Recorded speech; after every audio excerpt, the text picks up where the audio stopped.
So hello everyone. आज Monday है। सो आज का आर्टिकल एक्चुअली मैंने 3-4 दिन से कोई आर्टिकल नहीं, क्योंकि मुझे कोई व्यूज ही नहीं आ रहे थे। मतलब एकदम रेयर ऑफ रेयर कोई एक दो व्यूज मिल रहा हो तो मिल रहा हो। हालांकि मैंने चैनल अभी शुरू किया है, नो, बट एटलीस्ट मेरे को लगा कम से कम किसी का तो कमेंट आएगा। सो दो कल 2 दिन से मैंने नहीं डाला वीडियो। 3 दिन हो गए शायद, हाँ। तो आए कुछ कमेंट आज मेरे पास, कुछ मैसेज भी आए थे। सो इसी वजह से मेरे को स्टार्ट करना पड़ा, और मैं अब कंटिन्यू रखूंगा, एकदम कंटिन्यू। अब चाहे कोई देखे या ना देखे, मुझे कोई फर्क नहीं पड़ता। और मैं अपना काम अब ईमानदारी से करूंगा। यही मेरा न्यू ईयर का रिजोल्यूशन है। अब मैं इसमें एक वीडियो भी मिस नहीं करूंगा। बस ये आर्टिकल तक हो जाए सारे सारे आर्टिकल के साथ साथ वो 500 वोकेब वाली सीरीज भी मैं कंप्लीट इस महीने के अंदर उसको कंप्लीट कर दूंगा। ओके। सो आज का आर्टिकल है यूरोप इन द 2020s। तो इसको पढ़ने से पहले हम अपनी वोकेब के ऊपर आते हैं। ओके। कुछ है नहीं वर्ड इतने खास। ओके। सो जितने मैंने कोशिश की है उतने वर्ड मैंने इसमें लिए हैं। बाकी टू द पॉइंट है चीजें। कुछ ऐसे वर्ड्स है जिनको उनके साथ ही समझना पड़ेगा, और कोई लॉजिक नहीं है उनका। ठीक है, तो स्टार्ट करते हैं। और first word is unleash. Okay. UNLESH। Unleash का मतलब होता है, मतलब आप अचानक ही कोई चीज को फील करते हो ना, चाहे वो पेन हो चाहे कोई दर्द हो, एक सडन एक्सप्लोजन टाइप का फील आता है, उसको बोलते हैं अनलीश। ओके। नेक्स्ट वर्ड है रेफरेंडम। पूरे आर्टिकल में ये ही वर्ड यूज हुआ है। रेफरेंडम का बेसिक मीन मैं आपको बताऊं तो मतलब आप 4-5 बंदे मिलकर अगर कोई बात पे डील कर रहे हो कि यार आज ये कर लेते हैं, और चारों की सहमति हो जाए, उसी को रेफरेंडम बोलते हैं। अब इसको इस आर्टिकल के व्यू पॉइंट से कैसे बोलेंगे? An occasion when all the people of a country can vote on a particular political question। कोई चीज पे बात करें, उसे एक पर डिसीजन ले, उसी को रेफरेंडम बोलते हैं। ओके। फेडरल एक वर्ड होता है, वो मैंने यूज नहीं किया इसमें, वो के में आएगा तब मैं आपको बता दूंगा, क्योंकि इतना खास वर्ड है नहीं। नेक्स्ट वर्ड है म्यूरल। MUDDL। इसका मतलब होता है to put things in wrong place और order to make them dirty. कोई चीज खराब है उसको और कोई चीज से खराब कर दो, वही होता है। चीजों को गंदी करने का तरीका होता है बस मिडल करना। ओके। नेक्स्ट वर्ड है पेव। इसको कभी कभी ये वर्ड भी यूज होता है PAVED की तरह भी। तो इसका मतलब होता है कोई चीज को कवर कर देना, नो मैटर वो चीज क्या है। ओके, बस कवर करना। ओके। नेक्स्ट वर्ड है एक्सरबेट, या एक्सार्बेट बोलते हैं इसको। EXACERBATE। ओके। इसका मतलब होता है कोई चीज खराब है उसको और खराब कर दो, मेक समथिंग वर्स। ओके। ये वैसे स्टार्ट में पढ़ाना चाहिए, पर मेरे को ये अच्छा लगा इसलिए मैंने आज इसको ले लिया। कोशिश करेंगे डेली लें इसको। थॉट ऑफ द डे क्या है इस आर्टिकल का आज का? आर्टिकल का नहीं, मतलब यहाँ जो आर्टिकल आते हैं उनके ऊपर एक लिखा होता है। आप अगर न्यूज़पेपर आपके आता होगा तो देखना, लिखा हुआ है without haste but without rest. Haste का मतलब होता है कि जल्दबाजी, यही होता है। हेस्ट का मतलब क्या होता है? जल्दबाजी करना, या जल्दबाजी कैसे लिखते हैं? हाँ, ऐसे लिखते हैं हिंदी में, जल्दबाजी। ओके। या कोई चीज में मतलब वेट ना होना कोई चीज का, तो कि बिना किसी जल्दबाजी के बट बिना किसी रेस्ट के भी। कहते हैं ना कि काम करो लेकिन इतनी भी जल्दबाजी मत करो कि उसमें कुछ गलती हो जाए। तो रेस्ट मत करो और हेस्ट भी मत करो। ओके। अब आते हैं हम अपने आर्टिकल के ऊपर। बेसिकली आर्टिकल कहना क्या चाह रहा है? बात है यूरोप की। अब यूरोप की बात है और इसमें आपको कहीं ना कहीं वर्ड दिख रहा होगा, ब्रेक्जिट। दिख रहा है वर्ड ब्रेक्जिट? तो बस पहले समझ लेते हैं आर्टिकल क्या है, उसके बाद इसको स्टार्ट करते हैं। देखो, मैं कुछ चीजें इसमें मेरे को थोड़ी ढंग से एक्सप्लेन करनी पड़ेगी, तो मैं एकदम बेसिक से इसको स्टार्ट करता हूँ। देखो ब्रेक्जिट जो है ना, मैं लिख देता हूँ यहाँ अच्छे से। ओके, ये बना है ब्रिटेन, और ब्रिटेन का एग्जिट, किससे एग्जिट होना, आर्टिकल में यही वर्ड यूज होगा, ईयू, यानी European union. Okay, European union के अंदर पहले थी 28 कंट्री, एक कंट्री अलग होगी तब कितनी बच गई, नाउ इसके अंदर कंट्री कितनी है, 27। क्या है, क्या यूरोपियन यूनियन, और क्या ये बला है ब्रेक्जिट, और ये क्यों आर्टिकल आज यूरोप के ऊपर आया है। बात करते हैं पूरी चीज पे। वीडियो अच्छा लग रहा तो गाइस लाइक कर देना, बाकी आपके ऊपर है। सो स्टार्ट करते हैं ब्रेक्जिट। बात करते हैं पहले यूरोपियन यूनियन की। अब यूरोपियन यूनियन जो है वो 28 कंट्रीज का सम है। क्यों बना है ये इसलिए बना है क्योंकि जब वर्ल्ड वॉर हुआ था तब ये कंट्रीज आपस में ही मतलब लड़ रहे थे। जैसे कौन कौन से हो गए, जैसे फ्रांस हो गया, फ्रांस और जर्मनी की तो ऐसी दुश्मनी थी जैसे मानो इंडिया और पाकिस्तान की हो। तो फिर इन्होंने कहा बहुत हो गया झगड़ा, now we have to take a decision, और एक ट्रीटी साइन करते हैं, और उसके बाद ये यूरोपियन यूनियन का स्टेब्लिश हुआ इसके बाद। ओके, सो ये सारी कंट्री थी, 28 कंट्री मिली। ओके, और यूरोपियन यूनियन बन के काफी अच्छा, मतलब आप अगर मैप में सर्च मारोगे ना यूरोपियन यूनियन, तो एक अलग ही तरह की पावर की तरह नजर आते हैं। ये सब अलग अलग देश हैं, लेकिन ये सब मिलकर अपने आप को एक एज यूरोपियन यूनियन की तरह रिप्रेजेंट करते हैं। तो वर्ल्ड या ग्लोबल के अकॉर्डिंग देखें तो भी ये बहुत बड़ी पावर के रूप में अपने आप को रिप्रेजेंट करते हैं। ये तो बात हो गई यूरोपियन यूनियन की। ब्रेक्जिट क्या है सर, तो बात करें ब्रेक्जिट की। अब क्या है कि जैसे मान लो कि आपके आपके नहीं, मतलब किसी के, मान लो किसी घर में 4 भाई हैं। ओके, अब चारों के चारों भाई एक साथ रहते हैं, खाना भी एक ही टाइम बनता है, सब कुछ अच्छा है, लेकिन कोई ना कोई एक होता है जो हर डिसीजन से सेटिस्फाई नहीं होता। अब घर का डिसीजन तो बड़ा ही लेगा, लेकिन कोई ना कोई तो होगा ना वो डिसीजन से सेटिस्फाई नहीं होगा। बस यही दिक्कत है। अब यूरोपियन यूनियन क्या करता है कि पूरे 28 के 28 कंट्रीज में एक ही करेंसी चलती है, यूरो। हालांकि मना नहीं है, आप अपनी करेंसी भी चला सकते हो, साफ बोल रखा है यूरोपियन यूनियन के अकॉर्डिंग। यहाँ सबके अपने अपने पॉलिटिकल पार्टी भी होती है, लेकिन एक कॉमन यूनियन बना रखा है यूरोपियन यूनियन का। उसके अंदर भी सारी ये पॉलिटिकल जो पार्टीज के जो मेंबर होते हैं ये भी वहां पे भी बैठते हैं, और अपनी कंट्री के अंदर भी बैठते हैं। ओके, सो ब्रेक्जिट की बात कर रहे थे हम, तो यहाँ हमने बता दिया कि डिसीजन अच्छा लगता, बस यही है, ब्रिटेन का यही था। ब्रिटेन को डिसीजन अच्छे नहीं लगे, क्यों नहीं लगे, बात आई थी जब 2015 की बात आई थी। रिफ्यूजीज जो होते हैं ना, शरणार्थी, उनको लेने का कहा गया था किसके द्वारा, यूरोपियन यूनियन के द्वारा। किसको, 28 कंट्रीज को, कि भाई जितनी आपकी पॉपुलेशन है उसके रेस्पेक्ट में परसेंटेज पे आपको इतने इतने शरणार्थी आपने अपने देश के अंदर लेने पड़ेंगे। तो काफी लोग इससे नाराज हुए, काफी लोगों के मन में डाउट भी आने लगा फिर यूरोपियन यूनियन के रेस्पेक्ट में। तो इसी को चलते हुए, और ब्रिटेन में क्या थे, चुनाव होने थे। ब्रेक्जिट का मतलब ब्रिटेन, ब्रिटेन का एग्जिट होना, तो ब्रिटेन में चुनाव भी थे। तो चुनाव के रेस्पेक्ट में क्या हुआ, अब ब्रिटेन में चुनाव थे तो चुनाव में कोई ना कोई तो मुद्दा चाहिए ना, तो बस इसी को मुद्दा बनाया ब्रेक्जिट को। और बोरिस जॉनसन क्या करे, वो अपने पॉलिटिकल लीडर की तरह यहाँ पे पॉलिटिकल रिप्रेजेंटेटिव बन गए और जीत भी गए। तो बस इसी के तौर पे ब्रेक्जिट अलग हुआ। अब ब्रेक्जिट की वजह से क्या क्या लॉस हुआ यूरोपियन यूनियन को। भाई सोचो ना, अब चारों भाई एक साथ रह रहे हैं तो चारों भाई की इनकम एक ही घर के अंदर इंक्लूड हो रही है, खाना चारों का एक साथ ही बन रहा है, तो घर की इकोनॉमी तो अपने आप बढ़ रही होगी। बट जब आप अलग हो जाते हो तो एक बार पैसा भी ज्यादा लगता है, इन्वेंट्री भी होती है, हर चीज का खर्च बढ़ जाता है। ठीक है, तो बस वही हुआ जिससे ब्रेक्जिट अलग हुआ। तो ब्रेक्जिट अलग हुआ, पहले क्या था, इन कंट्री 28 कंट्री के बीच में कोई बॉर्डर नहीं थी, जैसे अपने इंडिया पाकिस्तान बॉर्डर, इनके बीच में कोई बॉर्डर नहीं थी। कोई भी बंदा दूसरे देश में जाके जॉब कर सकता है, बिजनेस स्टार्ट कर सकता है, और उधर से यहाँ आके रह सकता है, वहां से यहाँ आके रह सकता है, सब कुछ फ्री था। लेकिन जब से इसने अलग कर दिया तो भाई साहब अब हर चीज पे बॉर्डर बनेगी, ट्रेड के लिए भी पैसा लगेगा। भाई जैसे पाकिस्तान, हमें इंडिया से कुछ भेजना है तो यहाँ की रेट के रेस्पेक्ट में काम तो होता नहीं है। जैसे हमें अपनी गली से दूध लाना है तो रेट वही है, थोड़ी दूर से जाएंगे तो भी दूध की रेट वही है।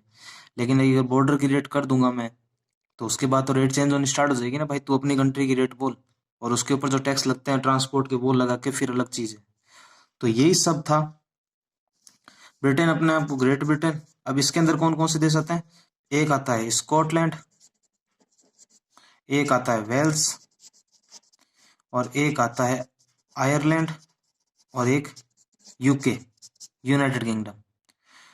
अब आयरलैंड जो है वो भी दो तरह से है, एक नॉर्थन आयरलैंड और एक आयरलैंड। स्कॉटलैंड वाले भी पंगा कर रहे हैं कि तुम यूरोपियन यूनियन से अलग क्यों हुए, तो ये भी कह रहे हैं कि नहीं, हम ब्रिटेन को छोड़ के यूरोपियन यूनियन में जाना चाहते हैं। तो आर्टिकल पढ़ने के बाद बताना कि स्कॉटलैंड का ये डिसीजन कैसा है। ओके, मतलब ये अभी चल रहा है इस पे बात, तो बताना इस पे कमेंट करके। आई होप आपको ये समझ में आया होगा। अब आर्टिकल पढ़ने में कोई दिक्कत नहीं आएगी। सो आर्टिकल पे आते हैं। आर्टिकल क्या है हमारा, दिख रहा होगा आई होप आपको। ठीक है, तो आर्टिकल पढ़ते हैं। यूरोप इन द 2020, भाई मतलब ब्रेक्जिट होने के बाद बोरिस जॉनसन तो वो जो पॉलिटिकल लीडर थे वो जीत भी गए। सो अब 2019 टू 2020 पूरा 2020 कोविड की वजह से खराब हो गया, तो काफी देशों की इकोनॉमी खराब हुई थी। तो इससे ब्रेक्जिट के बाद भी क्या क्या फर्क पड़ा है। ये जो आप फ्लैग दे रहे हो ना, स्टार स्टार वाला, ये है यूरोपियन यूनियन का फ्लैग है, और ये जो है ना, ये ब्रिटेन का फ्लैग है। Okay, so as a current affair भी आपका काफी तैयार हो गया होगा, जीके पोर्शन भी। सो पढ़ते हैं, यहाँ से पढ़ना स्टार्ट करते हैं। पेन दूसरा ले लेता हूँ मैं। Okay, Why Brexit could have significantly different outcomes from the Brussels and London. Okay, Brexit कैसे कैसे अपने अपने आउटकम्स को बताएगा, कैसे कैसे आउटकम आएंगे, जो भी है देखते हैं कैसे कैसे। ठीक है, पढ़ते हैं। The historic UK and EU trade. अब ईयू का मतलब है यूरोपियन यूनियन, ठीक है, हर जगह मैं ईयू यूज करूंगा, पूरा इसमें ईयू ही है, यूरोपियन यूनियन कहीं नहीं लिखा इन्होंने। The historic UK and EU, United kingdom के अंदर कौन कौन सी कंट्री है, स्कॉटलैंड, वेल्स और ये यूनाइटेड किंगडम। तीन ही आती है, अगर विकिपीडिया सर्च करोगे ना तो और लिख के लिखा होगा Ireland. Okay, so UK and EU trade deal secured on A Christmas एव। अब ये जो ए वर्ड है ना, आई आई होप यहाँ दिख रहा होगा एव, ये किसी स्पेसिफिक नाइट या स्पेसिफिक इवनिंग को रिप्रेजेंट करने के लिए ये वर्ड यूज होता है। कुछ ऐसे वर्ड जो नहीं थे, मतलब ऐसे बताने लायक थे, तो मैं यही बता रहा हूँ। जैसे अपने मान लो दिवाली की रात होती है, ओके, तो कितनी अलग होती है नॉर्मल रातों से, तो दीपावली एव, जैसे यहाँ पे Christmas eve which took effect on new year's day, okay, is seen by many as the end of Brexit, by Brexit से एंड हुआ। Yet the use wide ranking process unleashed, बता दिया। पेन जो भी बाय द यूके 2016 रेफरेंडम, जो referendum चलाया गया by सबकी तरफ से question politically, are only just beginning to play out in ways and that could have contrasting implication for the European Union and the United Kingdom। भाई ये वही बता रहा है कि मतलब उसके बाद 2000 बाद जो रेफरेंडम इन्होंने चलाया था ब्रेक्जिट से अलग होने का, जो जो डिसीजन आई थी 2015 में, वो आया था, मैंने आपको बताया था क्या, रेफ्यूजी वाला। तो उसके बाद जो ये बात चल रही है, उसके बाद जो अब इन्होंने डिसीजन ले लिया ब्रेक्जिट का, उसके बाद यूनाइटेड किंगडम और ईयू का क्या सिचुएशन है। Okay, for while the 2020s could potentially see a more federal, ठीक है, और सेंट्रलाइज यूरोपियन यूनियन, भाई सारी कंट्रियों का सेंट्रलाइज है, तो उसलिए इसको centralise union, European Union. After the UK departure, UK के अलग होने के बाद, द अपोजिट में be true for the United Kingdom itself, भाई यूरोपियन यूनियन को भी कुछ फर्क पड़ा होगा और यूनाइटेड किंगडम को। अब अपोजिट अपोजिट में be true for the United Kingdom itself. अब ये जो लाइन लिखी है ना, अपोजिट में be true for the United kingdom, इसकी जगह ये, मतलब इंग्लिश में कई बार ये लिखा होता है vice versa is also true, पढ़ा होगा आपने कहीं पे, जैसे लिखा होता है ना वाइस वर्सा। वाइस वर्सा का मतलब है जैसे राम और श्याम, तो श्याम और राम भी हो सकता है, इसका मतलब होता है वाइस वर्सा, मतलब ऐसा तो ऐसा भी हो सकता है। Okay, with pressure growing from the Scottish, Scotland की बात करें, with pressure growing for Scottish independence, बताया स्कॉटलैंड वाले भी कह रहे हैं कि हमें भी, and potentially even the Irish reunification, the 2020s are uncertain time for the union of England, Scotland, Wales and Northern Ireland. Ireland और नॉर्दर्न आयरलैंड अलग अलग हो चुके हैं, ठीक है। The immediate backdrop for this is the December 24th trade breakthrough, which is mostly welcome news for European and wider global business after a month then 5 years of Brexit uncertainty। भाई इतनी 5 साल से तो ये सोच रहे थे, उसके बाद जो इनकी अनसर्टेनिटी आई, उसके बाद ये ट्रेड कैसे होगा उस बारे में बता रहे हैं, क्योंकि अब तो पहले तो ट्रेड फ्री था इनका, कोई बॉर्डर नहीं थी, यहाँ से यहाँ सामान बेच लो, यहाँ नौकरी नहीं मिल रही इस देश में तो उस देश में भाग जाओ, वहां नौकरी कर लो। लेकिन अब ऐसा नहीं होगा। However this is tempered by the fact that the agreement is the first international trade negotiation. भाई ट्रेड के बारे में कैसे कैसे नेगोशिएशन करेंगे अब आगे पता चलेगा। In history where barriers goes up, barrier आ चुके हैं क्योंकि अब इन्होंने ब्रेग्जिट कर लिया है। एक ही ग्रुप में तो अब है नहीं ना, अलग अलग हो गए। भाई चार दोस्त एक साथ रहते थे तो ठीक था, कॉन्ट्रो करके कुछ भी कर लिया, पार्टी कर ली, दोस्त के साथ घूमने चले गए। बट अब चारों अलग अलग जाते हैं कहीं पे, तो अलग अलग जाते हैं तो साथ में रुपए देते हैं तो कुछ ज्यादा फर्क नहीं पड़ता, लेकिन जब अलग अलग लगता है ना रुपए तो उसका अलग ही बात है। In history compare to the status quo and it does not cover the service sector. फर्क पड़ेगा, इकोनॉमी पे फर्क पड़ेगा, लेबर पे फर्क पड़ेगा, ट्रेड पे फर्क पड़ेगा। भाई आप अलग घर बना लोगे ना, जब परिवार साथ रहता है उससे अलग बना लोगे तो हर चीज में फर्क आता है। बस वही बताना चाहता है कि ब्रेग्जिट की क्या हालत हुई होगी ब्रिटेन की यूरोपियन यूनियन से अलग होने के बाद। ठीक है, ओके। मैं आपको बात बताऊं, यूरोपियन यूनियन से अलग हुआ था ना ब्रिटेन, उसके बाद काफी लोगों और काफी बिजनेस कंपनीज ने ब्रिटेन को छोड़ दिया था। आप विकिपीडिया में कहीं सर्च मारना, काफी अच्छी डिटेल दे रखी होगी। Which accounts for 80% and 70% service sector respectively of UK and EU, दोनों की इकोनॉमीज पे। Okay, much attention in the last half decade, पिछले 5 साल की बात कर रहा है। हाफ डिकेड मतलब 5 साल, डिकेड मतलब 10 साल। ठीक है, इतना सबको पता होगा। Has focus on the this trade and the early withdraw negotiation between the you and the United kingdom. Okay, this has obscured the fact that the UK referendum set off as a much wider set of changes। कर दिया भाई उसने, बोल ही रहा है उसके changes है। Indeed, the EU and UK trade talk are in fact only one subset of the much border। भाई एक सबसेट हो गया ना ब्रिटेन तो पूरे यूरोपियन यूनियन के बीच। ठीक है, तो subset of the much broader forward looking debates in 4 areas between the you and the UK, with in the UK, with in the you. ये विद इन अब देखो यहाँ आपको समझना पड़ेगा ये फील क्या दे रहा है, ये वर्ड सारे देखो मैं बताऊं आपको कहाँ से। हाँ, ये ऐसे subset of the much broad, ये समझ में आ गया। फॉरवर्ड लुकिंग डिबेट्स होगी चारों एरिया पे, कहाँ कहाँ से। आप मानो कि ये आपका घर है, अब यहाँ चारों भाई रहते थे। ठीक है, ऐसे मान लो 5 घर थे, आप अलग घर बना ले, ये साथ में से चारों, तो यहाँ से इस रेस्पेक्ट में बात होगी, इस रेस्पेक्ट में बात होगी, इस रेस्पेक्ट में भी बात होगी, इस रेस्पेक्ट में भी बात होगी, ऐसे भी होगी, ऐसे भी होगी। आई होप आपको समझ में आ रहा होगा। तो ये ऐसे बोला जा रहा है कि यूरोपियन यूनियन के यूके से क्या फर्क पड़ेगा, यूके का खुद की बॉर्डर की कंट्री से क्या फर्क पड़ेगा, और ईयू का उनके पास की कंट्री से क्या फर्क पड़ेगा। Okay, so also between the UK and EU the rest of the world, बाकी और देश के साथ। ठीक है, just a minute. Okay, okay सही है। Take the example of the EU and UK discussion on the future relationship.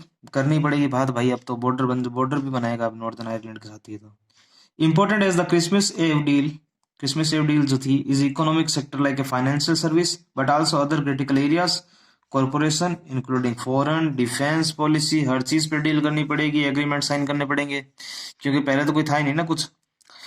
अब मूविंग बियॉन्ड इन सबसे अलग छोड़ो, यूरोपियन यूनियन यूके दोनों का जो नेगोशिएशंस होगा वो Brexit it also effect to set of the important debate, काफी अच्छी इंपॉर्टेंट डिबेट होगी within the UK, UK के साथ, विद इन यू के अंदर भी होगी about its future and also between the UK and EU and the rest of the world. बाकी देशों पे भी फर्क पड़ेगा। अब जब सीधी सी बात है ब्रिटेन अलग हो गया होगा, पहले यूरोपियन यूनियन डील करता था पूरे वर्ल्ड के साथ, अब ब्रिटेन अलग हो गई थी, ये अपनी अपनी डील करेगा। पहले पूरे घर का सामान एक ही जना लाता था, अब ये अपना सामान लाएगा, बाकी 3 अपना सामान लाएंगे। Okay, within the EU for the instead there is several key debates about the 27 member, कितने मेंबर बच गए, अब 27 मेंबर बच गए, पहले 28 थे, ब्रिटेन अलग हो गया है।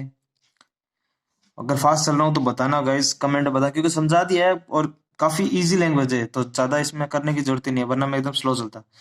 Blogs future well underway including rebalancing the union. भाई एक चीज अलग हो जाती है, परिवार से कोई अलग हो जाता है तो फिर थोड़ा तो परिवार में फर्क पड़ता है ना, तो वही बता रहे अनबैलेंसिंग हो रखी है, given the new balance of the power with in it, whether the EU now integrate further. क्या ईयू वापस इंटीग्रेट करेगा, एक वर्ड आता है इंटीग्रेशन, अगर मैथमेटिक्स को स्टूडेंट होगा तो वो पकड़ लेगा 1 मिनट में। इंटीग्रेशन का मतलब होता है कि चीजों को जोड़ना, ऐसे सिंबल होता है मैथमेटिक्स में इंटीग्रेशन का। और डिस इंटीग्रेट का मतलब होता है चीजों को अलग करना, या तो डिसइंटीग्रेट हो जाएगा या इंटीग्रेट करने की कोशिश करेगा यूरोपियन यूनियन, और या तो उसको और खराब कर देगा मिडल थ्रू। ओके, इसका मीनिंग बता चुका हूं मैं। कोई चीज को खराब कर देना और खराब कर देना, या कुछ चीज उसमें डाल डूल के मतलब मिर्च मसाला लगा के खराब कर देना। ओके, बाकी सेम एज वेल है, पूरा पढ़ लेना गाइस। काफी इस पे तो मैंने आज काफी मतलब ब्रिटेन का तो मैंने पढ़ रखा था, बाकी ये काफी लेट आया, मतलब 20 के रिस्पेक्ट में ये था आर्टिकल। सो क्या बोलूं मैं, अच्छा लगा तो गाइस देख लेना आप अपने हिसाब से। बताओ यार, शेयर तो किया करो कम से कम, इतना मेहनत करता हूँ आपके लिए। Okay, so thank you guys, I hope you liked this video and will share it and subscribe to my channel Moel Classes. Thank you.